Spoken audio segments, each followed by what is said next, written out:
You're listening to Parasearch Radio, news, views and reviews from the world of the paranormal from across the UK and beyond. Find us on Facebook, Twitter and the World Wide Web. The views and opinions expressed by presenters and guests are their own and do not necessarily reflect the official policy or position of Parasearch Radio or their affiliates and sponsors. Listener discretion is advised. Good evening and welcome to Parasearch Radio's very first edition of Conversations With. Tonight I have in the studio with me an absolutely lovely lady. She first appeared on Parasearch Radio 2 years ago now, would you believe? She is an author, new author last year. 2 books were released last year. She is a paranormal blogger, a prolific blogger I would say, a deep paranormal researcher. And it's the lovely Sarah Chumacero, all the way from Australia. Good evening, Sarah. How are you? I'm good. How are you? I'm very well, thank you. So before we get into the paranormal and your paranormal journey, I'd like to talk to you a little bit about what's actually happening in Australia at the moment. We're getting an awful lot of reports through on our media regarding the horrific fires that are going on. Can you give us a little bit of the truth? Because I don't trust media these days. I think, yeah, and we are kind of in the same boat too. But what I can tell you is that there are fires burning pretty much in every single state of Australia. Victoria and New South Wales are the worst. So I'm in Victoria, I'm in Melbourne. I'm very much safe from all of the fires. They are hundreds of kilometres away from me. But even though they are so far away, our city on certain days is completely blanketed with smoke. So that's just, I guess, a bit of an indication of how bad it is that the smoke is travelling that far. And in a lot of cases, we're encouraged to stay inside and keep the windows shut because the smoke is so thick. Up in sort of towards the border of New South Wales and Victoria and all along the south coast, all of that has burnt. There's been people that have lost their homes, and the information we have is I think that there's about 500 million animals that we know of that have been lost. They're saying koalas could be becoming extinct because a lot of their habitat is in the area that is all being burnt. And probably what we're hearing a lot of over here is a lot of people, I guess, are trying to point the finger and place the blame on, is it climate change? Is it, could the government have done more? And that's sort of what I guess the media and people over here are talking about. People are really, really angry, and I think they're scared for the future because it just gets worse every year. And so I guess they're looking for someone to blame, and climate change is a really big discussion that's happening now, and there's sort of a camp that says, yes, it's happening, or no, it's not. And I guess we're just scared as a country on how we're going to move forward because we have areas burning that haven't burnt before, and that, I guess, is why it's burning so fast and keeps going. And the fires are they're not like what we're used to. They're creating their own weather systems and thunderstorms. And so you've got areas where they're safe, and then the fire creates its own thunderstorm, and then you have dry lightning and fire lightning starting more fires. There have been reports in the media that there were a lot of arson cases. Yeah. But I think there's a bit of false reporting in that the total number, this is just from my own sort of research into the numbers, is that they're saying that there were, I think, over 100 people charged, but not all of those people were actually out there lighting fires. Some of them were just charged with things like throwing a cigarette butt out of the window and things like that. So the media are definitely skewing things to kind of, I guess, to their own agendas and narratives, and it's really difficult for us to know what is happening. But what I do know is that there's people I know of that have lost their homes. I know a lot of my friends over New Year's Eve here was not a time to celebrate, because I know even just myself, a lot of my friends were in evacuation centres, sleeping on the floor of local, surf clubs and things like that, because they'd been evacuated from where they holiday. And that was a really, really scary time for all of us. And we just don't know when it's going to end. and how to move forward. And it's very, very scary, and we've never seen a fire on this scale. I mean, if you look at the size, I think it's almost the size of Belgium, I think I've heard, or it's just massive. It's just people, I can't even comprehend how big it is. Yeah, I have to. That's what I was just about to say. From a distance, looking at the situation, it's really hard to comprehend the level of destruction that's going on over in Australia at the moment. And like you said, this is something that happens every year, but this year it's the worst it's ever been. And the displacement of people and animals and the death toll is crazy. You know, and we're seeing a lot on the socials of stories of hope, though. I would say that there's a lot of good that comes out of tragedy in situations like this. And we are seeing a lot of stories of hope and people helping each other in a way that they haven't done before. So let's hope that continues and hope it comes to an end soon. Now, I know worldwide there has been a movement in manifestation groups from Wicca, pagan, through, to encourage rain, to do rain dances, and that's cross-cultural. A lot of different cultures are trying to do this for Australia at the moment.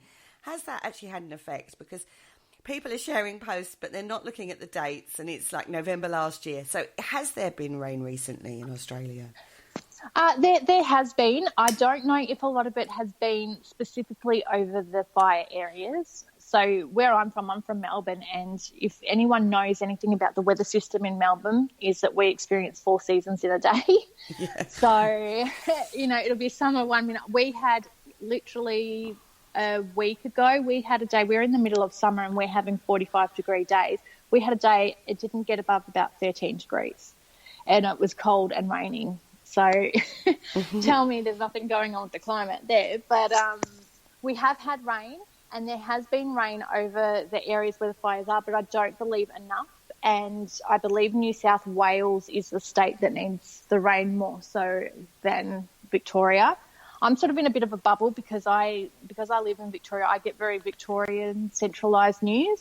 Yeah. So I know that New South Wales is sort of a different kettle of fish, and they experience much warmer weather. And I believe they're the ones that need the rain. And I think they've had a little bit of rain, but I don't think enough. Okay. We need more. So we need to keep working on that, guys out there who are doing all of that kind of work. We need to focus it more on the areas that are needed rather than Australia in general, I think would be the intention that's needed. But out of ashes, you get a rebirth. So there is always hope. I would like to say that. And once this has got under control, and you will notice that the environment itself will have a rebirth, the actual foliage will regenerate itself, but we can't say that about the animals, and that is where the help is needed. And millions and millions of pounds of money has been donated across the world, so let's hope that gets put into the right place for the right causes. I think, definitely will be. And I know here there's a lot of drives happening. People are knitting mittens for koalas and wraps for bats, and they're knitting pouches for the joeys that are displaced out of kangaroos. So the amount of people that have just come together, and even people that can't necessarily donate financially, are really out there getting their boots on the ground and just helping. So it's been amazing just to see the human spirit, everyone coming together to help each other. It's been amazing. But it's not over yet, guys. So if you do wish to donate or do something for the Australian cause, then please feel free, because it's still very, very needed. I do know that certain countries are sending help for your firefighters over there, from New Zealand, Australia, not Australia, because you're having it, obviously. New Zealand, Britain have sent stuff. I know that America has sent firefighters to help, and hopefully they'll give a bit of respite to the people on the ground that have been dealing with this since early November, when this really started, and has grown to the level it's grown. And let's hope they get it under control soon. So good luck to all the guys there who are actually on the ground trying to fight those fires. We send our best wishes to those guys as well. Anyway, and a lot of those guys, I just wanted to say just really quickly, most of the firefighters here, they're all volunteer firefighters.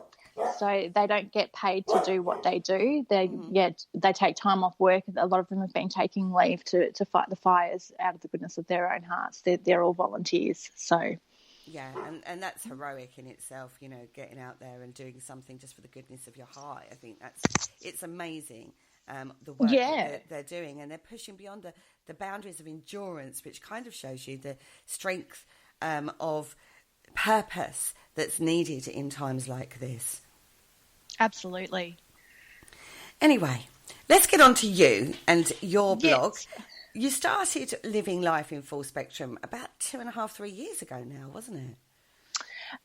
It was probably, I think we're coming up to 4 years. This year will be 4 years. Blimey, time flies when you're having fun. I right? know. Blimey, 4 years. You are a prolific writer, Sarah, in your work. I mean, it's like nearly daily I'm seeing new blogs from you. Where do you get your inspiration from for that? It's just sort of every day. I really love writing, and sometimes I do have a big list that I'm working from, and so whenever I get an idea, I add to my list, and sometimes I might just sit down and go, okay, I'm going to do an article. But most of the time I'll either see something on social media, or I'll see something on television, or someone will just say something to me and sort of the little light bulb on the top of my head goes off. And I'm the kind of person, I don't really have a lot of patience. So that's why I write so much, because once I have the idea, I need to go with it. And so I've always got my laptop with me, and I just start writing. And when it's topics, I guess, that need a lot of research, like I'm always researching. So I have a lot of information on my computer. I have a lot of sort of articles that are half written or 3/4 of the way written as the research sort of continues. So I just have this drive and this love for writing and research, and I guess that's where it all comes from. How do you marry the balance then? Because you have 2 children, you have a husband, you have a job, you know, you're not like earning huge amounts of money out of writing for the paranormal, not yet anyway. But so how do you get the balance in with the family?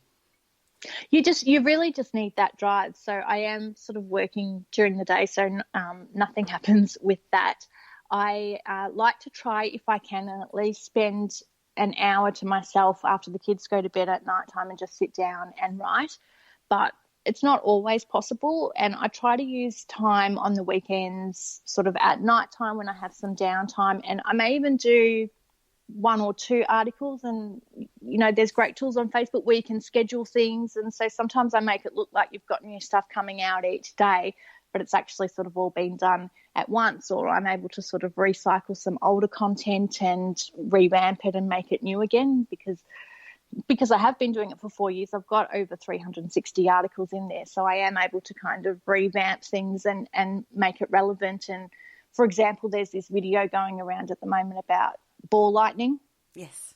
So I had some stuff on that, so I was able to kind of revamp that and make it relevant again. So I guess you just kind of have to keep your finger on the pulse, but you need a bit of time management as well. And I sort of, I guess, have a bit of a structure on how I do things. But I do make sure that when I sit down at night time, after the kids go to bed and it's my time, I use that time to do my reading and my writing. Which is, as I say, you've covered so many different areas. It was hard to actually sit down and go, right, okay, tonight I'm going to talk to Sarah. And, you know, she's written, oh my God, where do I start? You know, because I can go down so many different areas with you, and you pretty much have I would say, a damn good understanding of so many areas of the paranormal, but you really do like to get to the nitty-gritty. Is it what we think? That's what's key, what comes through in all of your blogs. You break it down. So you take a concept, whether it be a piece of tech or an experience that someone's had, or ball lightning, like you've just said, you know, something like that, and you break it down. You go, right, okay, let's look at the facts of this and let's put it on the table. So do we then still think it's paranormal, or are we looking at it from a more rational perspective? And that's something your blogs do, which I think is, you know, the key point to your popularity, because you're not regurgitating the usual myths and legends that surround stuff. And is that really the key point for what you were writing? Yeah, you've absolutely. I'm so glad that that's how you interpret it, because that's exactly how I want it to be. And everything I do, and I'm always saying to people, is I just want to present all the information and then have people question it and make up their own minds, because I can't tell you what you've experienced. I wasn't there.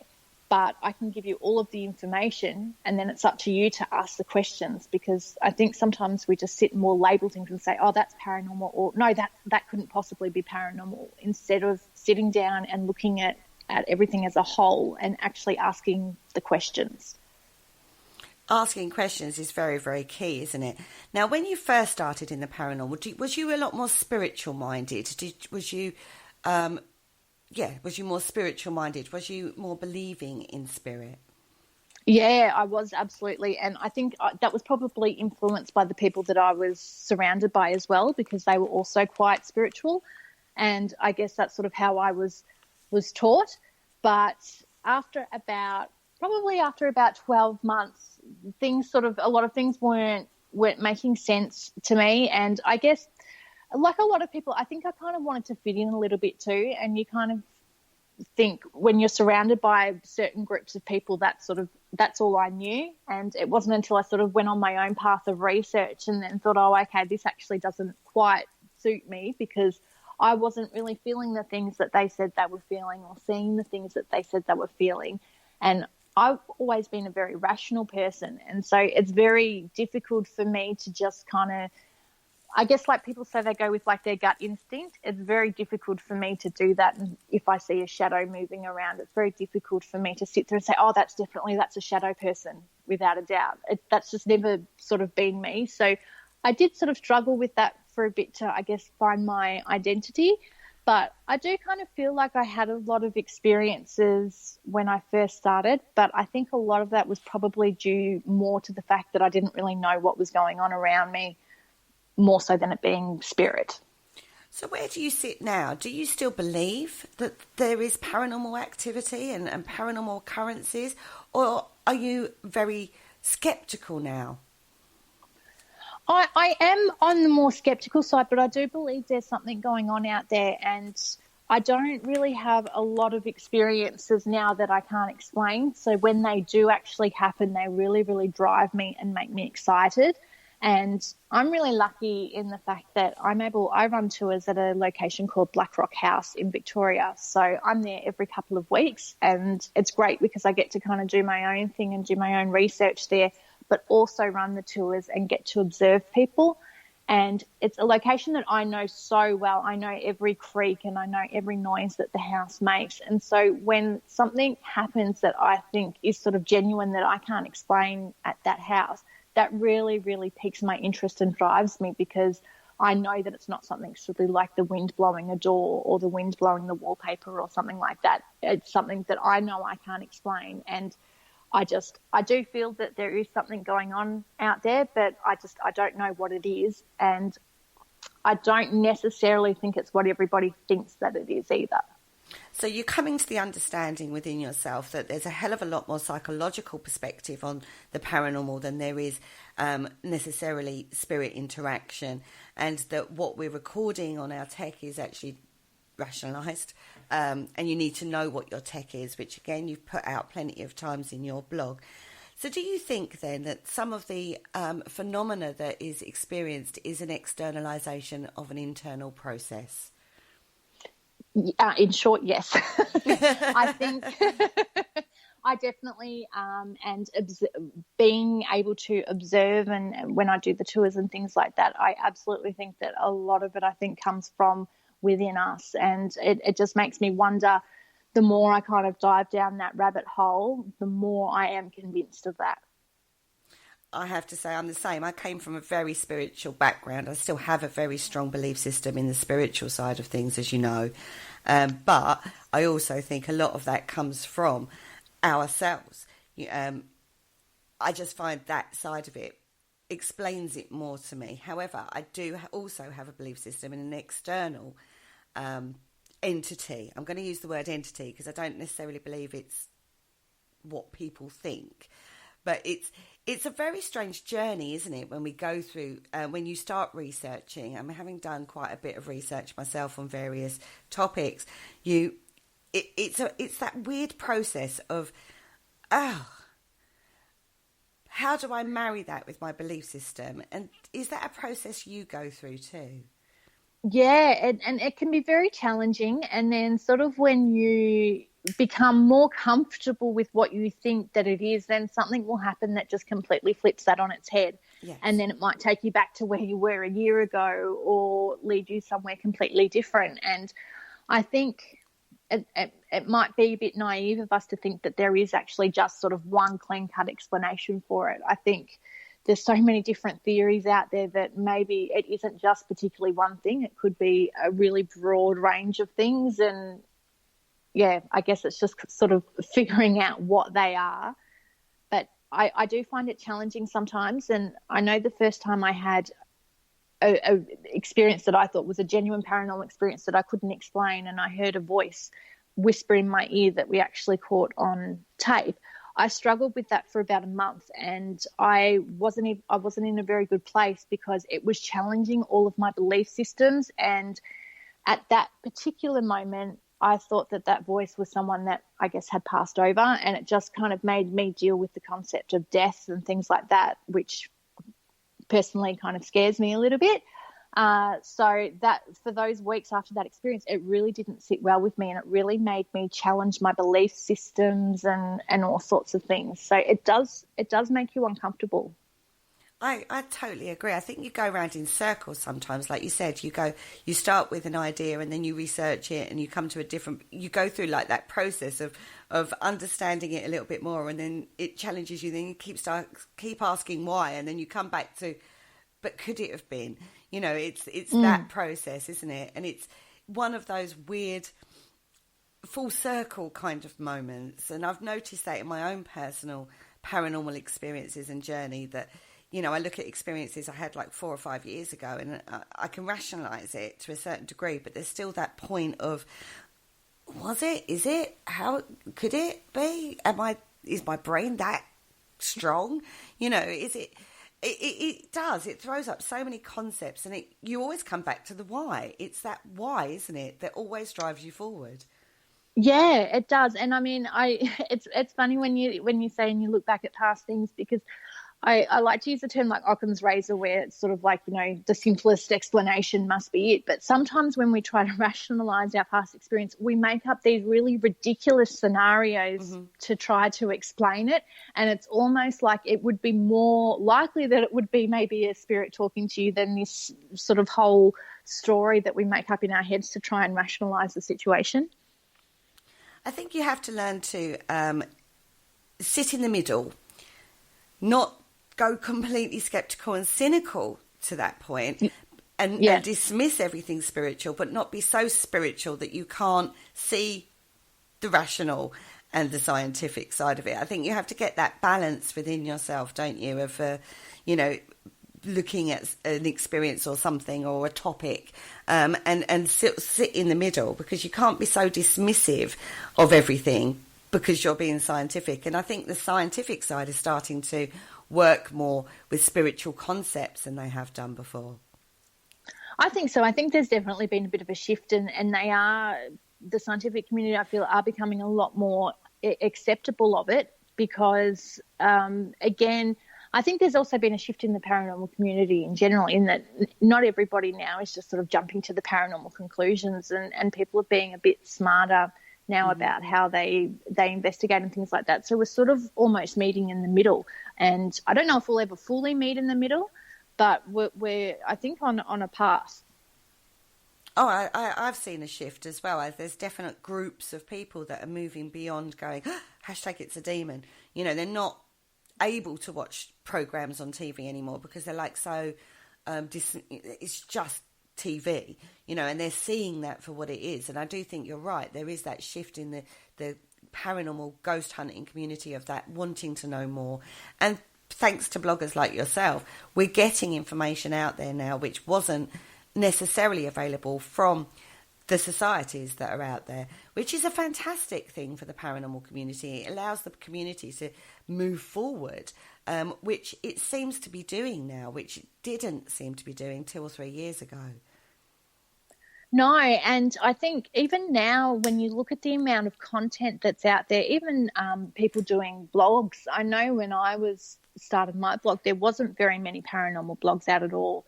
Whereas now I know quite a lot of people that have started taking up blogging because they've got more confidence in seeing that, you know, maybe they do have something to say. And even YouTube content and podcasts, I think we're at sort of the highest peak that we've been in terms of information being out there. So there's so much out there, which is great, but I guess we just need to be careful where we're getting some of our information from. No, I agree with that too. I think it's very easy to regurgitate stuff you read on the internet without looking deeper. But I think there are people that are doing that digging a little bit more, and that's fantastic. So when you're writing your blogs, what is your favourite area of research? I would probably have to say psychology. I love looking at all the different ways our brain is able to trick us. That's sort of become my really little niche favourite area, because our brain is always trying to look for patterns, and in psychology there's lots of, they call them effects, and so there's lots of different things that they call like the illusion effect or things like that. There's just lots of effects, and so I love researching all of those, and almost all of them you can apply to paranormal research, because in a lot of cases a lot of it deals with the way just we process light and we process sound. And so when we are looking at a dark room and there's a small light, it makes us think that things are moving when they're not. And sort of when you put yourself in a position of a paranormal investigation, you can often apply that. So it's that psychology area that I love researching the most. I would say, yeah. And I love a myth and legend as well when I'm looking at stuff. I love a myth and a legend. It's, you know, like from cultures, you know, like absolutely, that side of it I find absolutely fascinating, and that evolution through cultures of myths and legends that you see, I just find that absolutely fascinating. Myself, so it's great when you do those kind of blogs for me, and I'm not so tech, whatever, but you know, the rest of it, brilliant, absolutely brilliant. Yeah. Now, you released a book last year, Stuff Paranormal Investigators Need to Know. Incredibly popular. It's been received incredibly well. And so have you noticed when you get responses back and reviews back on that, how does that feel? Because for you, it's your first book out. It was a really scary process, because I was worried that I was going to get negative feedback, because generally when I hear from people in relation to the blog, I only really ever hear from people when they have a problem. They don't normally give compliments and say, oh, that was great. It's normally if they have a problem or what they would have done differently. So I was a bit nervous, and I actually had the SPR contact me and ask if I would be interested in submitting the book for a review, and the SPR sort of, you know, right up there. So I was very, very nervous, and I did hesitate and thought, oh, maybe I'm feeding myself to the wolves by submitting the book. But I'm one that is always promoting things like peer review, so it would be kind of hypocritical of me to not submit it and have it reviewed. So I did, and they came back with some really great feedback, and they saw the book, they labelled it as a really useful guide for paranormal investigators, which was it was the biggest compliment I guess I could receive. And then people were tagging me on social media with pictures of them holding my book and saying, oh, I'm giving this to my partner for Christmas, or you're under my Christmas tree. And I've had people contact me and email me and say that they've bought copies and they use it as part of their training programs for their paranormal groups and things like that. And everyone's saying, oh, when's the next one coming out? So I'm feeling a tremendous amount of pressure for volume 2 because I'm worried it's not going to live up to their expectation. But it's been received really well, and it's doing this book I was never going to release Stuff Paranormal Investigators Need to Know until actually much later on, and I was going to release sort of more mainstream content in a book, I guess, to try and get more people on board, just because I knew that it was a very sort of niche area, because not everybody wants to read that their experience might be all in their head. So, and I'm very aware of that, but as certain events happened, and I felt a pull that I really needed to just get my act together and release it. So I did, and I'm very, very glad that I did, and I'm really proud of it. And if I don't do anything else, I would be happy because I feel like I've achieved all that I needed to achieve with this book. So I'm really, really proud of it. I think you should be incredibly proud of it. It's an absolutely amazing book, and it's full of information. All your blogs are, but this book is phenomenal. It is out of this world, and it is definitely stuff paranormal investigators need to know. Volume 2, I'm assuming, will be out this year. Hopefully, yes. Is it going to be more of the same, or are you going to go down a different angle with this one? So, well, initially, Volume 2, I'm kind of tossing up between, because I'm writing Volume 2 and Volume 3 sort of simultaneously, and I'm wondering if the content that I put in Volume 3 should become Volume 2 or vice versa. So, at the moment, the plan is for Volume 2 is going to more so cover things like psychical ability, and going down that path, which is a lot of things that I've spoken about in the past, and I guess just diving into that further. And then Volume 3 was going to be more of the tech-heavy kind of stuff, and based on equipment and experiments and techniques and all of that kind of stuff. So that's sort of the plan at the moment. But, yeah, I have been toying with the idea of making the technical version number 2, but we'll just sort of see where it goes. So you're talking about psi-ability. You run an experiment every week, I believe it is, on a Sunday, the Zenocard experiment. Now, this is something that was used quite a lot, but has been proved that it can be tricked. You can fool the Zenocard experiment. What are your thoughts on that one? Well, I know, and I didn't actually discover it until a few weeks after I had started doing it, is in the right light, you can actually even see through the cards. So you can actually see the symbol on the other side of the cards. So you have to have some really, really tight controls in there. But what I've been working on, I guess, to try and eliminate some of that trickery is working on an online version, which is currently being coded, which I hope will be released later this year. And basically people will be able to do a proper Zenocard trial online, so almost like a game. And they can either do it for fun or they can do the proper sort of 25 card draw, and there'll be a database where it will sort of log the results and things like that. So I guess it's kind of just taking that into the new millennium, I guess. But I know that there's a lot of issues with the controls and things like that. It's probably more for a bit of fun, but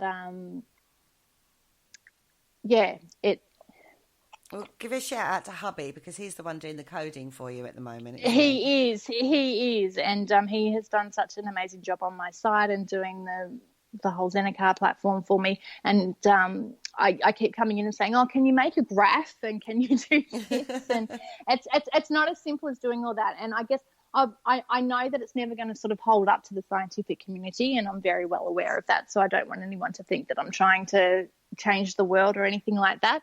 But it will hopefully give us a bit of an indication of what's going on. And my hope is to also, if I can, try to sort of line up the results and things to things like moon cycles and weather patterns and things like that, because a lot of the time we say, that, abilities and things are heightened around the times of full moon. So I guess if I can line up the results and see, are we getting high hit rates when we're around a full moon cycle and things like that. So hopefully we might get a bit of an insight into some of the data. And that is something that you like to have a look at as well, isn't it? It's the data. It's the bare bones of the statistics that come out of paranormal experiments. And it's very... What's the word I'm searching for? There's ever been a study that's absolutely shown an indication that something abnormal is going on. There's been, it could be, but then when the experiments get recreated, it falls flat on its face. Do you think we are over scientifying, if that's a word? I think I'm making words up now. Over overlooking at it. Should we just take it on face value that someone's doing it and look at that? It's really difficult, and I know when I've had abnormalities show up in, like, say, just some of the data, is I look at it and I say, well, I can't be sure that it wasn't just the equipment malfunctioning, and it's really, really difficult to interpret those results. So I always like to say that the data is good, but I like to look at everything as a whole and everything that's going on. And if there's just sort of one little blip in the data, I don't know if that's necessarily showing us anything, but if you've got a series of events happening all together and, you know, people are saying they're feeling things or seeing things and the data is corresponding to that, I think it kind of paints a picture as a whole. So I don't think we can necessarily rely just on the data, even though that's not very scientific, but I don't think we can rely just on that. It's incredibly difficult. We talked about getting that balance right, but science needs the data and needs the statistics to back it up. And because they're not getting that, they're dismissive of it. But other people would argue from the spiritual, you know, the psi side of it, that they're doing that. But it's never been able to be recreated in a lab. And this is where we fall down all the time of getting those two fields together, isn't it? Yeah, and I think too, because when you look at a lot of the paranormal phenomena out there, a lot of it's spontaneous, so we don't even know how to recreate it. Mm-hmm. And that's where I guess part of the problem is with replicating it. But even when you look at science can't even replicate a lot of what our brain does or even fully understand our brain. So I wonder if that is a part of it as well. You know, and again, going back to what our brain is capable of and all these self-manifestation and things like that, there's a lot that science doesn't understand, not just with the paranormal, but even with humans and our biology and the way that we're made up. So science doesn't have all the answers, unfortunately. No, and even psychology was classed as a pseudoscience once upon a time, wasn't it? Yeah, it was. And parapsychology has been, but now even that's getting a lot more credibility than it used to. So, I mean, who knows where we'll be in another, say, 30 years. This is true. Now, talking about peer review, yes, I find that, I do think that's incredibly important, but do you think peer review is overly critical? I think it can be, and I guess it all comes down to regulation and things like that. It's sort of like, you know, who are you submitting what is the peer review process when it comes to the paranormal? I don't even know, unless I guess you're a proper academic. I know that I guess the average person wouldn't even know what the peer review process was. And I've had this discussion with a lot of people, and they even believe that peer review is just if they put up their footage or evidence, for example, on social media and ask fellow paranormal investigators to offer their opinion. To them, that is sort of peer review. So I guess we kind of need a standardised process to even establish what peer review is before we can kind of move forward with how that would work. Mm. It's a tricky one with peer review, isn't it? Because it does depend on what eyes you're looking at it. I mean, I've seen a piece of footage recently that somebody experienced at an investigation. And I have to say, if I didn't know the people involved, I wouldn't necessarily have believed it was real. And it was only because I know the people involved incredibly well that I kind of know they're not faking that. However, I cannot rule out external influences on that footage in regards to what might have been set up before the investigation started or anything like that. So it does become incredibly difficult when you're looking at what somebody else has put out there. And that's more to do with, you know, what people capture when they're investigating. But when you look at even the scientific community, there's so many other influences on a study that's been done that it raises, again, so many questions. And if it can't be recreated, does it make it abnormal, or does it make it just you haven't been able to recreate it for whatever reason? It's very difficult, I think, when you do put something out for peer review. And I have found, just an observation, this is, that some people are very overcritical of other people's work. And I don't find that necessarily a positive thing. I think as well, and it's also the way that some people approach, and some people can be quite passive aggressive when it comes to their opinions, and it can be taken the wrong way. And sort of, while they may feel that they're giving proper, you know, critical feedback, a person may just take it that they're being attacked. And it kind of just creates this divide. It's almost like we've forgotten how to talk to each other in certain ways. Mm-hmm. And I think that's a big problem as well. And I know from a lot of people that I talk to is they feel that there is a big division between, I guess, what you would consider a more scientific or academic community than, I guess, the general ghost hunting community. Mm-hmm. And that's, I guess, where we kind of have to come together and find that happy medium, because I think a lot of people are even scared to put forward their evidence again because they're afraid of that critical review. And I think in a lot of ways, yeah, you're right. I think a lot of the time they are overly critical, and sometimes it kind of feels like it's just to make the people just want to shut things down and make the point that no, it can't possibly be that without even looking into it deeper.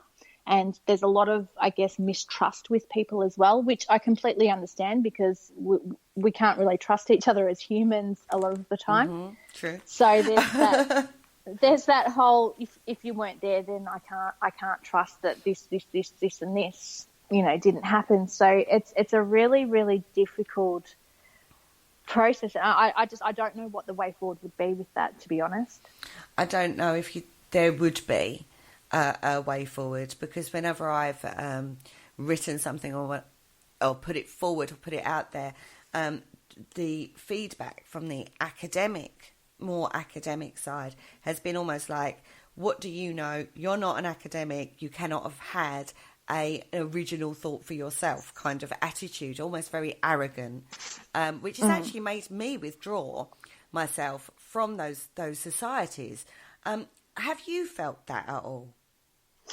I felt it a bit when I didn't even, it hadn't really crossed my mind, and actually until I read the review that was actually written in my book, and they admitted that the writer that had reviewed my book, who was, I believe, a neuroscientist, referred to me as a layperson with a background in photography, and admitted that he had his own biases at the beginning, because I was that sort of layperson with a background in photography, and I was here talking about, I guess, topics that he studied academically his whole life. And he admitted his own biases there, so I have to give him credit for admitting those biases, but I never actually realised that there were people that saw me that way. Do you find that demoralising? Yes, I did. I was very happy with the review, but I did find that a bit sort of like, I have kind of felt a bit like that now there have been eyes on me sort of saying, well, what does she have the right to write about this kind of content in a way? Mm. Yeah. But, but I have had the person that did write that review, I have had their organisation reach out to me and want to do some collaborations moving forward. So I do appreciate that. Yeah, they admitted their own biases, and they perhaps even want to do some work going forward. But it has made me rethink about sort of my approach and certain things, because I didn't realise that I was viewed that way by certain people. It's all well and good having knowledge, but for lay people, if you want to use that term coming forward, I think they have to understand that don't knock somebody for trying. Don't knock somebody for putting work out there. Yeah, we may not be 100% right, or there may be other things that we don't know that we haven't looked at yet, but we are out there doing that work, doing that research, having original thoughts and putting it out there. And that is actually what's making it more educational for the paranormal field in general, which in turn would be good for those guys, because people will be more happy to work with those kind of understandings out there. So I do think that they need to come down a bit, we need to come up a bit, and then maybe we could meet in the middle a little more. Yeah, definitely, I agree. And I think that it's that kind of attitude that I think prevents people from wanting to join some of those I guess organisations and things like that. So I guess they need to, I guess, kind of change the reputation a little bit and make people maybe feel a little bit more welcome. But I mean, I do understand that they've also studied their whole lives and things like that, but it's when it comes to the paranormal, we don't know what it is, and it's not to say that someone, just because they don't have a degree, doesn't have some great ideas, because they could have some fantastic ideas. Exactly. That's my perspective on it too. But for now, I've stepped away from those organisations purely and simply because even having a basic conversation comes across as very dictatorish. You don't know, I know better, and I don't like that in the field. And that's a very strong criticism against those organisations. However, I would also like to say there is that side of the ghost hunting community, the ones going out there and doing investigations and stuff, where they're not open to collecting the data that's needed to help push the academics forward. So there's, like I say, I think ghost hunting community needs to come up and be more receptive to ideas and learning, which they do seem to have started to do. And the academics maybe need to bring it down to more layman terms so we can all work together. Now, you spoke about communicating and talking to people and brainstorming. Nothing better that I like is to sit down and have a good old chinwag and see where the conversation leads. That's one of the reasons why I like doing podcasts, is actually the talking factor and see where a conversation goes. That is something that you love to do too, isn't it? That brainstorm session. It is, and often, and I get annoyed with myself sometimes when I do sort of, I guess, the tours on a Saturday night at Black Rock House. I'll say to my husband, I'm going to be home at this time, and then a couple of hours will pass and it's like, where are you? And I've sort of just been stuck behind talking to people and just talking about different paranormal things, because a lot of the time they'll want to tell you an experience or they have questions, and you just sort of start these conversations and the ball starts rolling, and then they might, say something and it makes you think, and all of a sudden time becomes non-existent because you've delved down that rabbit hole. Most definitely. And you did this a little with your second book. You released Supernatural Synchronicities, at the end of last year. Now, this came off of basically a brainstorming blog-off between yourself and paranormal blogger Ashley Knibb. And that took you in a direction that you didn't really expect, didn't it? Yeah, when I did this series, it was literally going to be us. We would have conversations, and then they kind of translated into blogs. And the idea was that we would start with the topic, which was what is the possible source of psychical phenomena, and then just kind of respond to each other's blog articles. And for me, I really found myself diving into philosophy, which I really didn't even expect.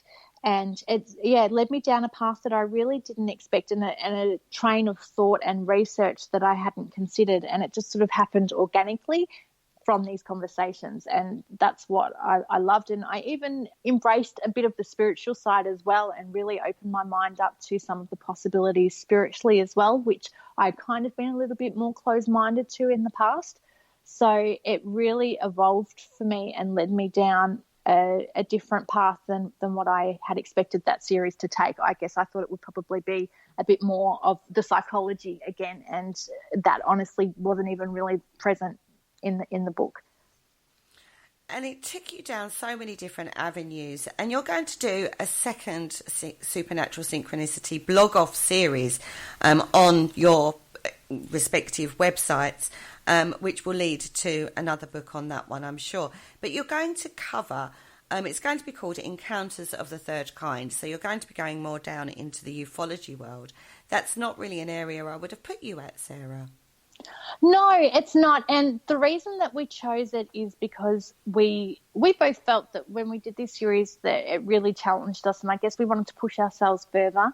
And UFO cases, I've kind of dabbled really a little bit on the blog and just maybe written about and researched a couple of famous Australian cases. And I think with the popularity of Hellier and everything that has been happening, there's a lot of talk about disclosure and awakenings and all these things happening in 2020. I kind of feel like, we both thought that it was the right path to go down, not only to challenge us a bit, because we're always up for a bit of a challenge, but a lot of the content seems to be really relevant now as well. And we have to remember, I guess, as a paranormal community, that paranormal is not just ghosts.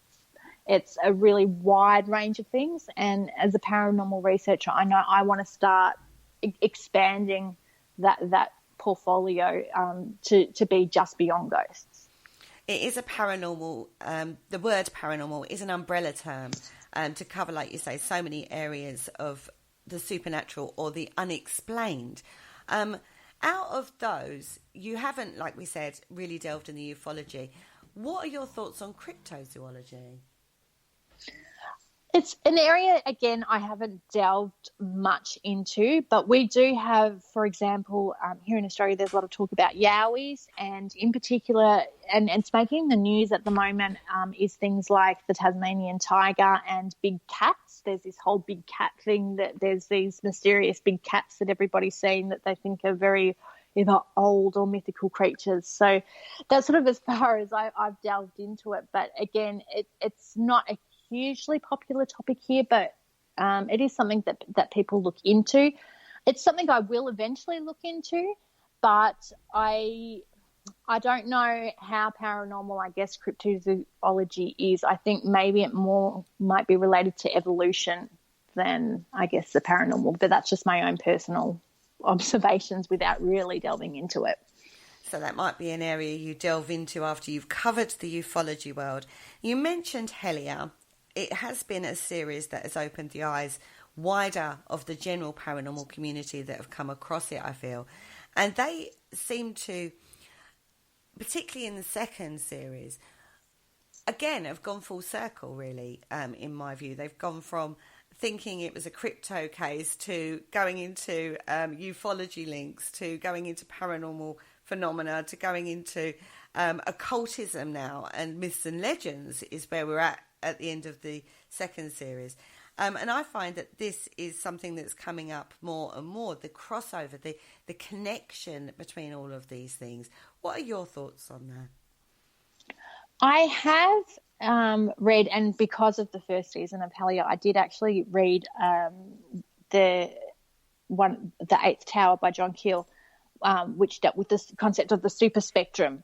And that was, I got the inspiration to read that from Helia. And it basically talks about, depending on energy manifests at all different levels on this sort of, electromagnetic field that's called the super spectrum. And depending on where you are is what form it takes. So it could be alien, it could be crypto, it could be spirit, it could be all sorts of things. So I have sort of delved into that. And again, I think it's naive for us to just think that a ghost or a spirit or whatever it is that we don't know what it is the soul or energy of the person that's passed away. There are a lot of different possibilities, and they could all be connected. Like we don't know. I think to dismiss that is naive. Sorry, my dog's kicking off again. It's that time of day. I'm afraid he can't seem to keep his mouth shut. Everybody, I do apologise.